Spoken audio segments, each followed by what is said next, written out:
we shall establish, beyond the realm of doubt, facts which, before the dark decade of the Third Reich, would have seemed incredible. The first impressions were not really first impressions because I had met them, types like that, before outside as an investigator in the concentration camps. But if you were to meet them at a country club, at a reception, they would look the same as others, perhaps better dressed, certainly in their uniforms with their polished black boots, they would look better. They were intelligent, nice-looking, efficient, able civil servants. The notion that these must be wild dogs who go out and every day shoot little children because they're Jews and throw them up and use them as target practice or smash their heads against a tree, as they did, that these were not human. They were very human. You wouldn't tell the difference between them and going to a country club in Westchester. One of them said, "What, Jews were killed? I hear that for the first time in this courtroom." And we've got the evidence of the speeches telling them what their job is. We got his reports, how many people in his unit killed how many Jews in how many dozens of towns all across Europe and so on. And he says, "I hear for the first time." Well, I tell you, the impulse on my part was to reach over and grab his tongue and rip it out of his mouth. But there was no limit, no shame.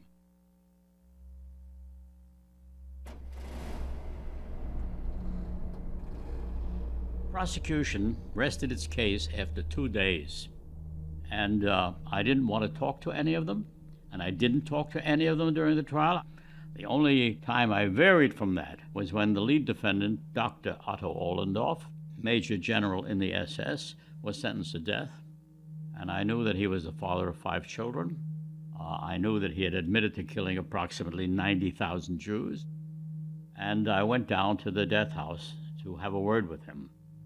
And I went down and I said to him, "Herr Ohlendorf, is there anything," I spoke to him in German, "is there anything that you want to tell me, anything I can do for you at this stage?" And we both knew that he was a dead man. And he looked at me and he said, "The Jews will suffer for what you have done to me." I've seen pictures of him being dropped on the gallows. I have pictures of him lying in a coffin. I have a medical report of how many minutes it took him to die after being hanged. But that was the only conversation I ever had with any of my defendants, and it's the only conversation I ever wanted to have.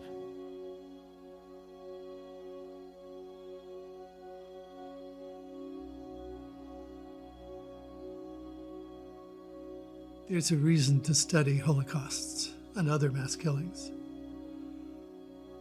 We think of them as isolated individual events with no connection with the rest of the world, and there's just no such thing in this rich, interconnected world we live in.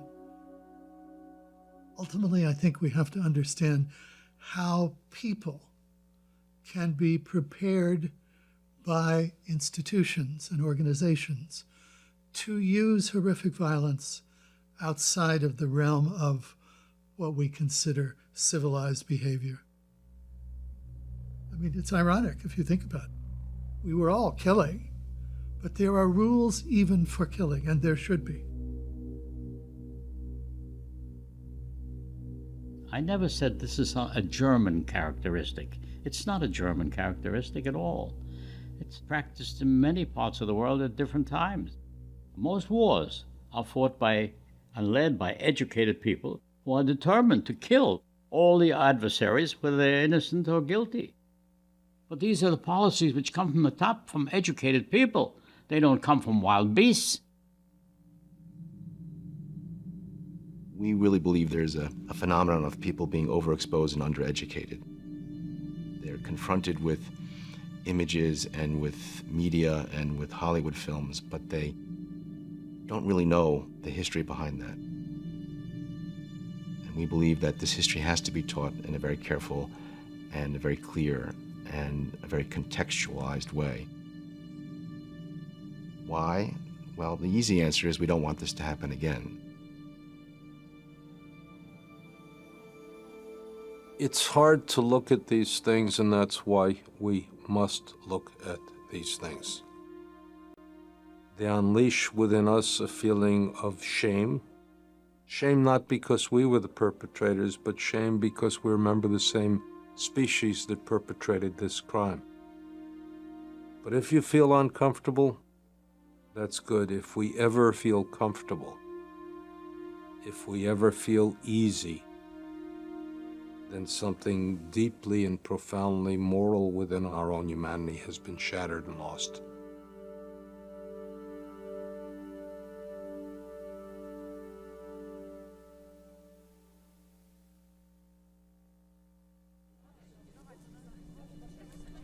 The woman, her name was Gloria, and she was very friend with a girl named Dora in the ghetto. She was going every night to give food, and one day she couldn't go because she was beaten by a policeman and so on. And the day of the killing, she saw all the column of the Jews going outside of the ghetto. And Dora, who was a Jewish girl who knew the policeman, she asked the authorization to say goodbye. So she went outside the column and she kisses Gloria to say goodbye, we have to be killed. And her mother called back in Yiddish to say, join us now. And they went, have been shot. And she told me 3 times per year, I go to pray on the mass grave. She says, for me, it's not the mass grave. It's the tomb of Dora. And I said to Almighty, never forget that. It's the tomb of Dora.